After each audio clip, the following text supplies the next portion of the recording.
Hello students, all of you welcome in this free education channel Pankaj Science World. We are studying the chapter number 8 useful and harmful microorganism. In that we are continuing with the useful microorganism. Up till now we studied about the useful microorganisms of lactobacilli and then rhizobium. Today we have to study the another useful microorganism that all of you familiar with it, that is yeast. तो आज के इस video में हमें yeast के बारे में जानना है. तो यीस्ट क्या होता है? जो लैक्टोबैसिली ये बैक्टीरिया था, देन राइजोबियम बैक्टीरिया है, और यीस्ट क्या है, यीस्ट के यूजेस क्या क्या है, कहाँ कहाँ पे इनका यूज किया जाता है, इन सब के बारे में आपको इस वीडियो में पूरी तरह से जानकारी मिलेंगी. तो एंड तक, up to end you have to watch this video and subscribe this channel. तो शुरू करते हैं यीस्ट के बारे में. तो यीस्ट जो है इसके बारे में आपने पहले क्लासेस में सुना होगा. The yeast is a type of fungi. It is a fungi भी इसे कहते हैं, मैं इसे फंजाई कहता हूं. It is a type of fungi. जैसे बैक्टीरिया है उस तरह से ये फंजाई है. बैक्टीरिया और फंजाई इसमें क्या फर्क है? लैक्टोबैसिली राइजोबियम ये बैक्टीरिया और ये यीस्ट क्या है? Fungi. Bacteria they are unicellular and prokaryotic. ये क्या है? Unicellular prokaryotic. Yeast is unicellular but eukaryotic. ये क्या है? यूनिसेल्युलर तो है लेकिन eukaryotic. It is made up of single cell but eukaryotic. अब यूकैरियोटिक और इसमें क्या फर्क है? बैक्टीरिया प्रोकैरियोटिक है, बैक्टीरिया होते हैं प्रोकैरियोटिक, और हमारे यीस्ट जो है, फंजाई जो है, वो क्या है? यूकैरियोटिक. और प्रोकैरियोटिक और यूकैरियोटिक के बीच में क्या फर्क है? Karyon means nuclear, eu means well develop and pro means primitive. इसमें प्रिमिटिव न्यूक्लियस है, इसमें वेल डेवलप न्यूक्लियस है. आ गया समझ में? तो जो प्रोकैरियोटिक ऑर्गेनिजम्स होते हैं उसमें न्यूक्लियस जो है वेल डेवलप होता है. इसके बाद उनमें मेम्ब्रेन बाउंड सेल ऑर्गेनेल्स भी होती है. लेकिन जो प्रोकैरियोटिक ऑर्गेनिज्म है उसमें न्यूक्लियस नहीं होता है, यानी कि अंडर डेवलप न्यूक्लियस होता है, और मेम्ब्रेन बाउंड सेल ऑर्गेनेल्स भी उसके अंदर नहीं होती है, यानी कि वो बहुत ही सिंपल सेल होती है. तो आ गया फर्क समझ में? तो आपको यीस्ट जो है, yeast is a unicellular and eukaryotic microorganism. ये भी माइक्रो ऑर्गेनिज्म से we can not see the yeast with our naked eyes, but the yeast is readily available. Yeast को आप देख सकते हैं. The powder of the yeast, we get the yeast powder in the market. Market में easily हमें yeast powder मिल जाती है. You have to take the packet of live dry yeast powder. Live dry yeast powder आपको market में easily मिल जाएगी, वो आपको घर पे लाना है. ये पहले हम कुछ एक्टिविटीज देखेंगे. ये एक्टिविटी आप घर पे भी कर सकते हैं. तो घर पे लाने के बाद एक बॉटल लेनी है आपको, और इस बॉटल के अंदर क्या करना है? You have to add 1 teaspoon of yeast powder. जो पाउडर आपने लाई है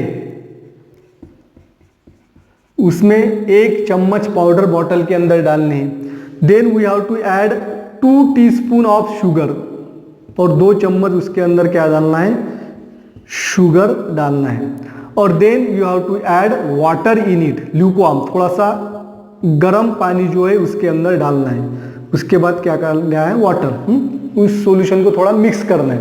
तो हमने क्या क्या डाला है यहाँ पे? 1 चम्मच ईस्ट पाउडर, 2 चम्मच शक्कर, और 1 ग्लास उसके अंदर पानी डाला है. और ये जो बॉटल है, बॉटल के माउथ के ऊपर हमें क्या लगाना है? एक इन्फ्लेटेड बलून. एक बलून जो है उसको ऊपर फिट करना है.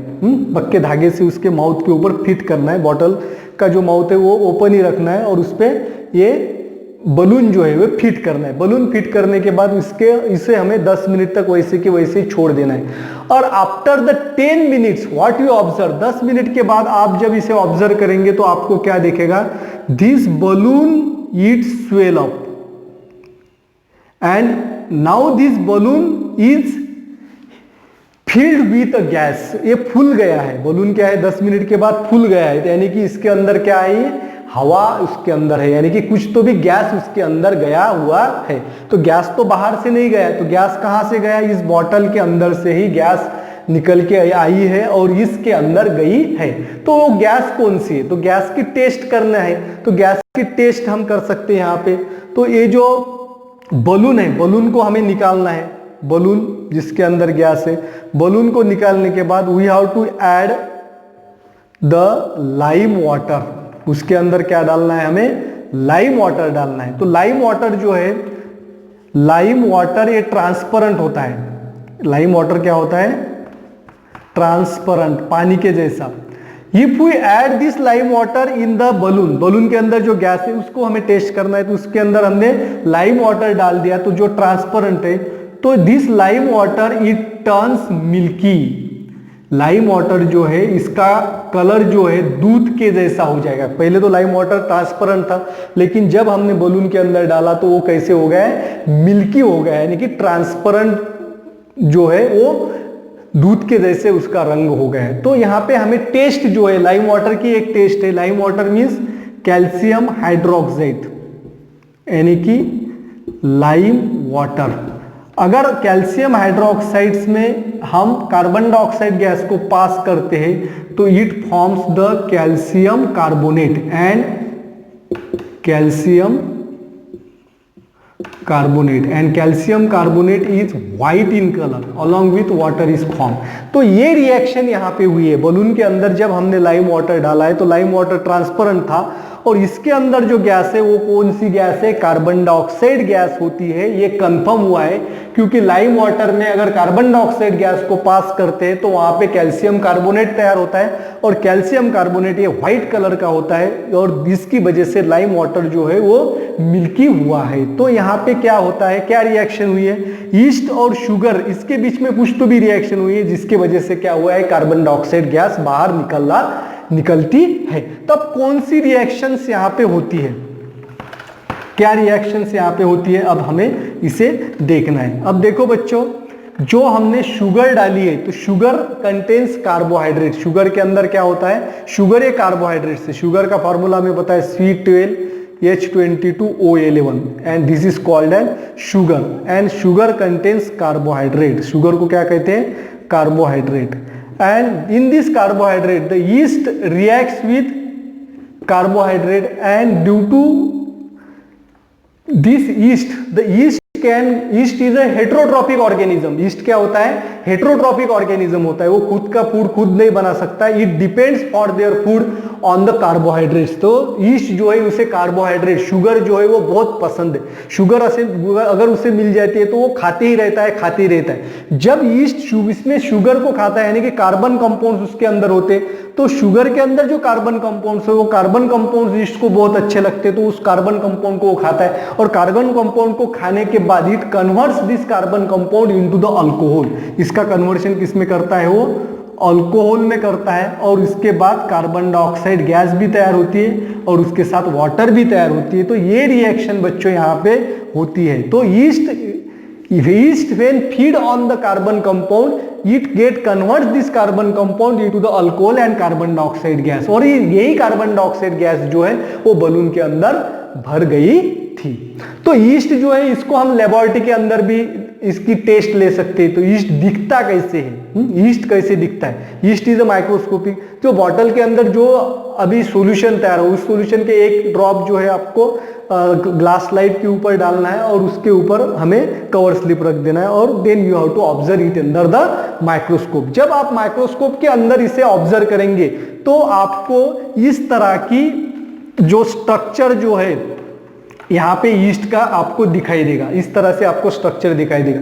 जनरली ईस्ट जो होता है वो उसका शेप स्पेरिकल होता है। It contains the nucleus inside it, उसके अंदर न्यूक्लियस है आपको यहाँ पे दिखाई दे रहा है। तो उसके बाहर आपको देयर आर ऐसा आउटग्रोथ भी आपको दिख रहा है, उसी is called as bud.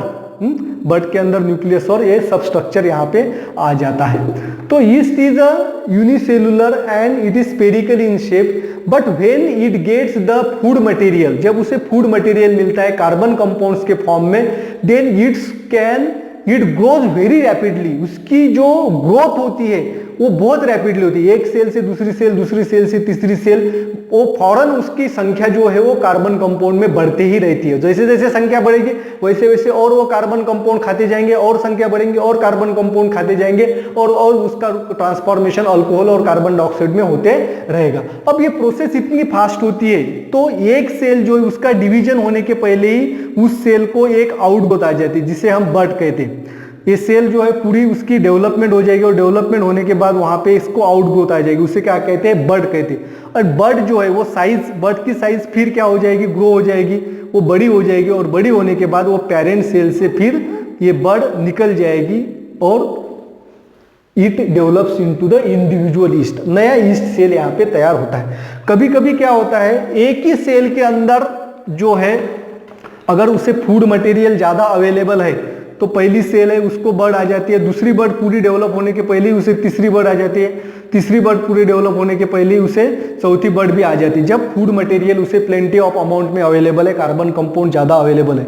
And such type of reproduction is called as budding. It is asexual type of reproduction, और ये असेक्सुअल रिप्रोडक्शन को क्या कहते हैं, budding. Therefore budding is the type of asexual reproduction takes place in the yeast. तो आगे आपको east के बारे में सब समझ में आया होगा। अब हम ईस्ट जो है इसके यूजेस जो है क्या क्या है इसके बारे में पढ़ेंगे। Yeast is most famous for the preparation of bread.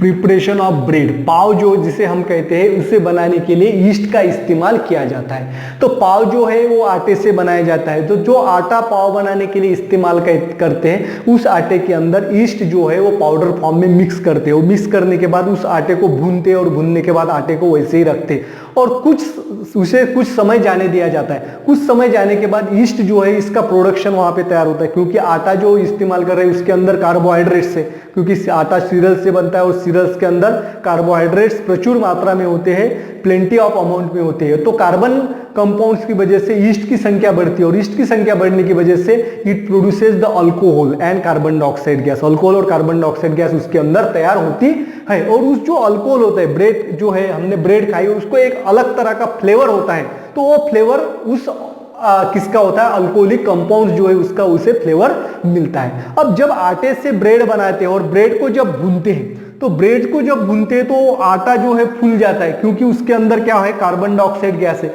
और कार्बन डाइऑक्साइड गैस क्या होती है, एक्सपांड होना शुरू होती है। कार्बन डाइऑक्साइड गैस क्या होती है, एक्सपांड होना शुरू हो जाए। जैसे जैसे भुनेंगे कार्बन डाइऑक्साइड गैस एक्सपांड होती जाएगी, एक्सपांड होती जाएगी और फूलती जाएगी, और एक समय ऐसे आएगा कि वो आटे से बाहर निकल के आती है, और जहां जहां पे कार्बन डाइऑक्साइड गैस बाहर निकलती है वहां वहां पे ऐसे छेद जो है वहां पे तैयार होते हैं। Therefore this bread becomes spongy and puffy.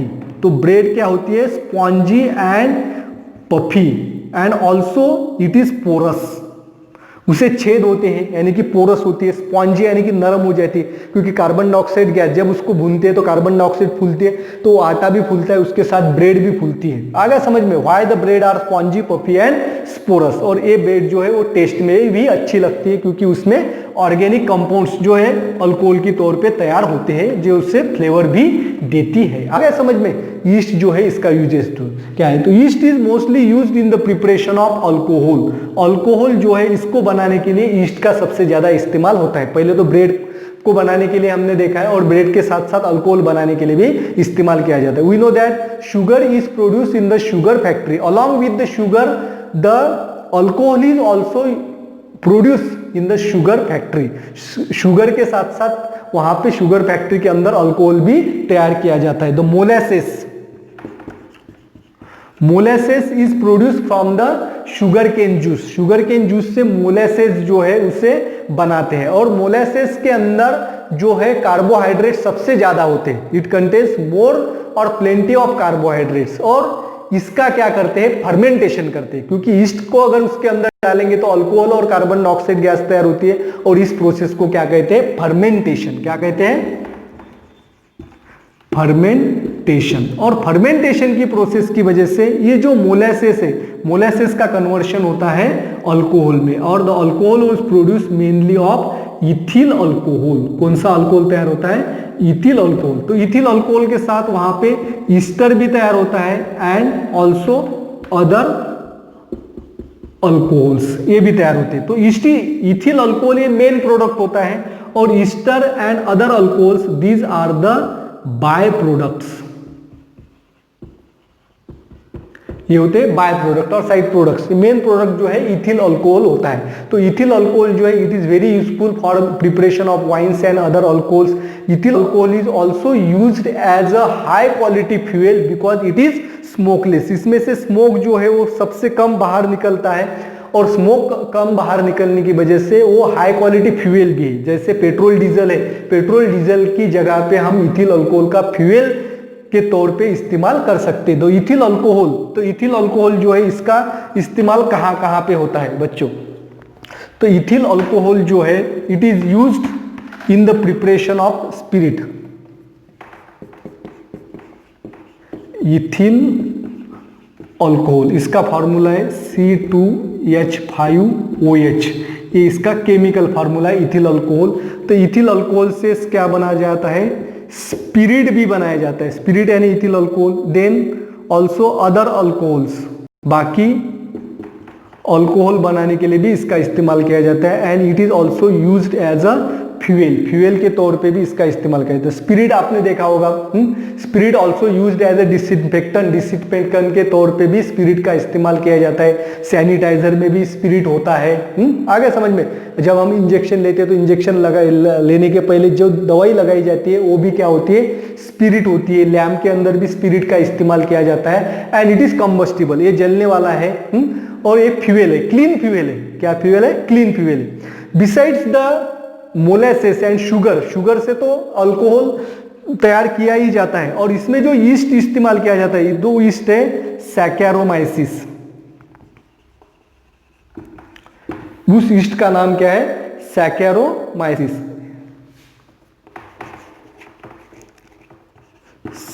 Saccharomyces.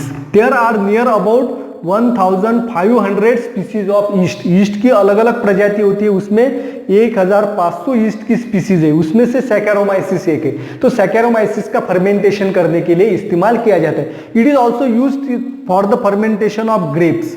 जो ग्रेप्स होते हैं, ग्रेप जूस जो होता है, grape juice it is rich in glucose and fructose.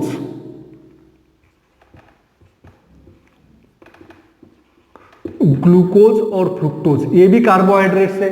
तो जो ग्रेप शुगर है उसमें ग्लूकोज और फ्रुक्टोज सबसे ज्यादा होता है and this glucose and fructose are used by for the fermentation of for the production of alcohol. तो ग्रेप शुगर, ग्रेप जूस यानी कि अंगूर से भी जो है अल्कोहल बनाया जाता है and this alcohol is used for the production of wines. और इस अल्कोहल से क्या बनाए जाते हैं? वाइन्स बनाई जाती है। अभी यहाँ पे कुछ क्वेश्चंस है, इस क्वेश्चंस वेरी सिंपल क्वेश्चंस है। First question is recently it has been made compulsory in India and some other countries to mix 10% of ethanol in with the fuels like petrol and diesel. What is the reason for this? तो भारत और भारत के जैसे कुछ देश है, उस देशों ने क्या किया है? पेट्रोल डीजल के साथ 10% इथिल अल्कोहल उसमें मिक्स करना कंपल्सरी है। तो इसका रीजन क्या है? तो इसका रीजन सिंपल है। पहला तो रीजन क्या है?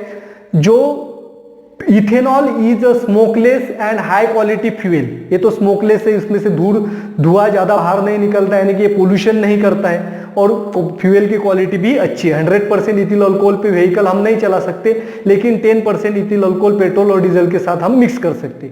दूसरा रीजन क्या है कि जो इथिल अल्कोहल जो है, ethyl alcohol it is easily available and it is less expensive than that of the petrol and diesel. Petrol और डीजल से उस तुलना में इसकी कीमत क्या है? बहुत कम है। इसकी वजह से हम उसमें मिक्स कर सकते हो। तीसरा रीजन क्या है? The ethyl alcohol is renewable and easily available and it can be produced easily by the process of fermentation, but petrol and diesels are non renewable, so it saves the petrol and diesel। तो ethyl alcohol जो है fermentation की process से हम उससे बना सकते हैं, ग्रेप से बना सकते हैं, शुगर केन से बना सकते हैं। इतना ही नहीं तो हम सीरियल से भी बना सकते हैं, मेज है, बार्ली है, ज्वार है, बाकी जो सीरियल से उससे भी हम इथिल अल्कोहल को बना सकते हैं। तो इथिल अल्कोहल जो है वो अवेलेबल हो, लेकिन पेट्रोल डीजल जो है इसे हम नहीं बना सकते, नॉन रिन्यूएबल है, तो जिसकी वजह से पेट्रोल और डीजल भी बचता है। तो दूसरा क्वेश्चन है, why wineries are located near Nashik in Maharashtra. तो महाराष्ट्र में नासिक रीजन में वाइनरीज सबसे ज्यादा क्या, वाइनरीज यानी कि वाइन बनाने की जो फैक्ट्रीज है नासिक रीजन में सबसे ज्यादा हमें दिखती है, क्योंकि वाइन्स जो है वाइन्स ग्रेप्स से बनाया जाता है, ग्रेप्स का फर्मेंटेशन किया जाता है सैकेरोमाइसिस लुडविगाए नाम के ईस्ट का इस्तेमाल करके। तो ग्रेप्स जो है, ग्रेप्स का कल्टीवेशन सबसे ज्यादा नासिक में होता है, और कल्टीवेशन नासिक में होने की वजह से ग्रेप्स वहां पे अवेलेबल है, तो इसकी वजह से वहां पे वाइनरीज जो है सबसे ज्यादा होती है। थर्ड क्वेश्चन है, chapatis made from wheat only swell up but bread becomes spongy soft and easy to digest, why is it सो।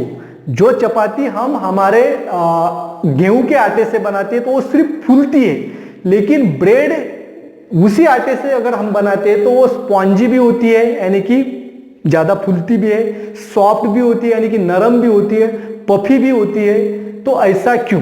क्योंकि जो हम ये बनाते हैं, चपाती बनाते हैं, तो आटे में हम ईस्ट को नहीं मिलाते, तो सिंपली वो क्या हो जाती है, गर्म करने के बाद फूल जाती है। लेकिन जब ब्रेड बनाते हैं तो उसके अंदर हम ईस्ट को डालते हैं, जिसकी वजह से फर्मेंटेशन होता है, और फर्मेंटेशन होने के बाद जब उस आटे को भुना जाता है, यानी कि उसे ब्रेड बनने के लिए बेक जब करते हैं, भूनते जब है, तो उसमें जो कार्बन डाइऑक्साइड गैस है, तो कार्बन डाइऑक्साइड गैस एक्सपांड होती है, तो कार्बन डाइऑक्साइड गैस एक्सपांड होने की वजह से ब्रेड भी स्पॉन्जी पफी हो जाती है, और उसे छेद भी गिर जाते हैं, क्योंकि उसमें से कार्बन डाइऑक्साइड गैस बाहर निकलती है। अब जो ईस्ट जो है, ईस्ट का इस्तेमाल बायोरिमेडिएशन में भी किया जाता है, it is used for bioremediation. तो बायोरिमेडिएशन क्या होता है बच्चों? तो bioremediation it is the process in which the living organisms are used to control the pollution or to reduce the pollution। तो pollution को कम करने के लिए अगर हम लिविंग ऑर्गेनिज्म का इस्तेमाल करते हैं तो उसे बायोरिमेडिएशन कहते हैं। तो पोल्यूशन के कंट्रोल के लिए ईस्ट भी काम में आता है। एक स्पीसीज है ईस्ट की, जैसे मैंने पहले ही बताया था 1500 स्पीसीज है ईस्ट की अलग अलग, उसमें से एक है Yarrowia लाइपोलाइटिका।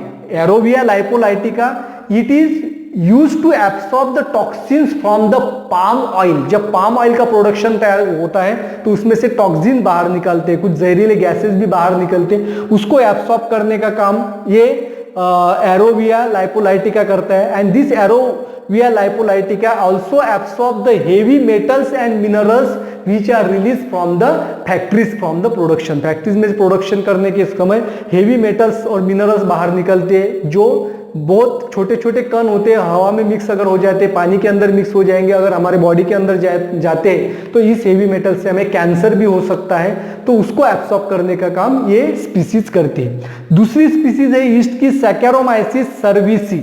Saccharomyces cerevisiae it can absorb the pollutant that is arsenic. तो आर्सेनिक जो है सबसे घातक मेटल है, जिससे अगर थोड़ा आर्सेनिक भी हमारे बॉडी के अंदर चला जाता है मिलीग्राम के मात्रा में, तो हमें कैंसर होने के चांसेस ज्यादा होते हैं। तो इस आर्सेनिक, तो कुछ इंडस्ट्रियल प्रोडक्ट्स ऐसे होते हैं कि उसको बनाते समय आर्सेनिक बाहर निकलता है, तो उस आर्सेनिक को एब्सॉर्ब करने का काम सैकेरोमाइसिस सर्विसेज करती है। तो ये तीसरा जो है ये ईस्ट की पीसीज नहीं है, ये बैक्टीरिया है, सिर्फ आपके नॉलेज के लिए दिया है, एल्केनी ओरेक्स बैक्टीरिया। तो Alcanivorax bacteria clean the oil spill. जब हमारे समंदर के अंदर जहाज जाते हैं तो उसमें ऑयल होता है, तो ऑयल भी सी वाटर से बाहर निकलता है, तो कभी कभी एक्सीडेंटली वो ऑयल जो है स्प्रेड हो जाता है पानी की सतह पर, तो उस ऑयल को नष्ट करने के लिए, क्लीन करने के लिए इस अल्केनो ओरेक्स बैक्टीरिया का इस्तेमाल किया जाता है। तो अभी आपको ईस्ट और उसके यूजेस के बारे में अच्छी तरह से जानकारी मिली होगी। तो therefore yeast is a useful microorganism. Thanks for watching complete video. Don't forget to subscribe my channel.